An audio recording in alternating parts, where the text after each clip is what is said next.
भक्तों, आज मैं आपको बताने जा रही हूँ शिव पुराण के रुद्र संहिता के अध्याय 7 के द्वारा किस प्रकार ब्रह्मा जी की कमल से उत्पत्ति हुई और किस प्रकार शिवलिंग की प्राप्ति हुई। आप ध्यान पूर्वक सुने। जब नारायण देव जल में शयन करने लगे, उस समय उनकी नाभि से भगवान शंकर की इच्छावश सहसा एक उत्तम कमल प्रकट हुआ, जो बहुत बड़ा था। उसमें असंख्य नाल दंड थे। उसकी कांति कन्नेर के फूल के समान पीले रंग की थी तथा उसकी लंबाई और ऊंचाई भी अनंत योजन थी।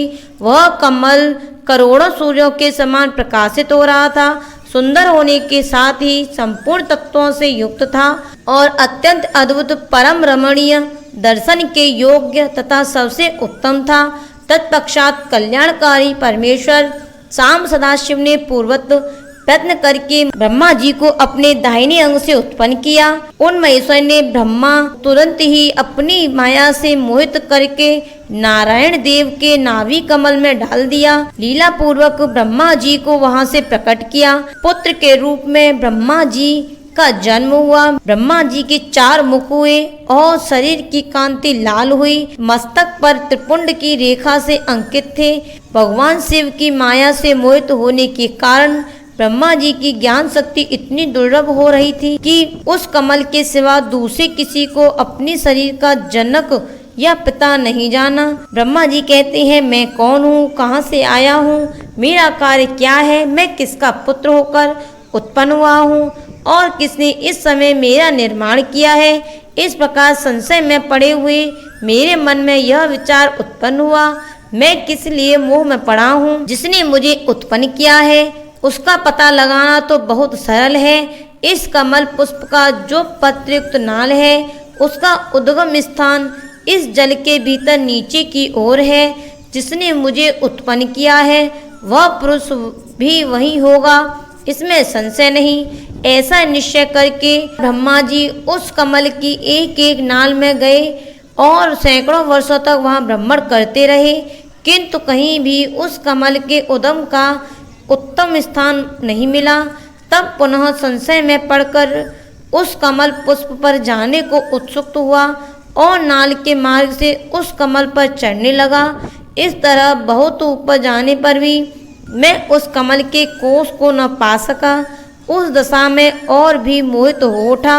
उस समय भगवान शिव की इच्छा से परम मंगलमयी उत्तम आकाशवाणी हुई, जो मेरे मोह का विनाश करने वाली थी। उस समय वाणी ने कहा, तपस्या करो। उस आकाशवाणी को सुनकर मैंने अपने जन्मदाता पिता का दर्शन करने के लिए उस समय पुनः प्रयत्न पूर्वक 12 वर्षों तक घोर तपस्या की। तब ब्रह्मा जी पर अनुग्रह करने के लिए 4 भुजाओं और सुंदर नेत्रों से सुशोभित भगवान विष्णु वहां सहसा प्रकट हो गए। उन परम पुरुष ने अपने हाथों में शंख, चक्र, गदा और पद्म धारण कर रखे थे। उनके सारे अंग सजल जलधर के समान श्याम कांति से सुशोभित थे। उन परम प्रभु ने सुंदर पीतांबर पहन रखा था। उनके मस्तक आदि अंगों में मुकुट आदि महामूल्यवान आभूषण शोभा पाते थे। उनका मुखारविंद प्रसन्नता से खिल उठा। ब्रह्मा जी कहते हैं, मैं उनकी छवि पर मोहित हो रहा था। वे मुझे करोड़ों कामदेवों के समान मनोहर दिखाई दिए।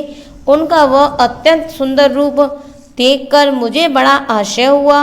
वे सांवली और सुनहरी आभा से उद्भासित हो रहे थे। उस समय उद सदस्वरूप सर्वात्मा 4 भुजा धारण करने वाले महाबाहु नारायण देव को वहां उस रूप में अपने साथ देखकर मुझे बड़ा हर्ष हुआ। उन नारायण देव के साथ मेरी बातचीत आरंभ हुई। भगवान शिव की लीला से वहां हम दोनों में कुछ विवाद छिड़ गया। इसी समय हम लोगों के बीच में एक महान अग्नि स्तंभ ज्योतिमय लिंग प्रकट हुआ।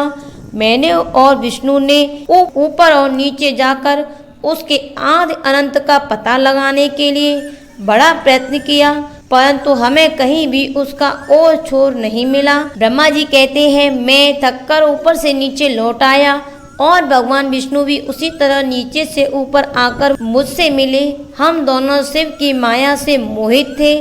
श्री हरि ने मेरे साथ आगे पीछे और अगल बगल से परमेश्वर शिव को प्रणाम किया। फिर वे सोचने लगे, यह क्या वस्तु है, इसके स्वरूप का निर्देश नहीं किया जा सकता, क्योंकि न तो इसका कोई नाम है और न कर्म ही है। लिंग रहित तत्व ही यहाँ लिंग भाव को प्राप्त हो गया है। ध्यान मार्ग में भी इसके स्वरूप का कुछ पता नहीं चलता। इसके बाद मैं और श्रीहरि दोनों ने अपने चित्त को स्वस्थ करके उस अग्नि स्तंभ को प्रणाम करना आरंभ किया। हे प्रभु, हम आपके स्वरूप को नहीं जानते, आप जो कोई भी क्यों न हो, आपको हमारा नमस्कार है।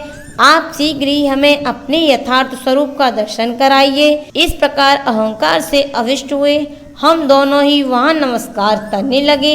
ऐसा करते हुए हमारे 100 वर्ष बीत गए। से भक्तों, यदि आपको मेरी वीडियो पसंद आए तो मेरी वीडियो लाइक करें, चैनल को सब्सक्राइब करें और कमेंट में हर हर महादेव जरूर लिखें। बोलिए महादेव बाबा की जय।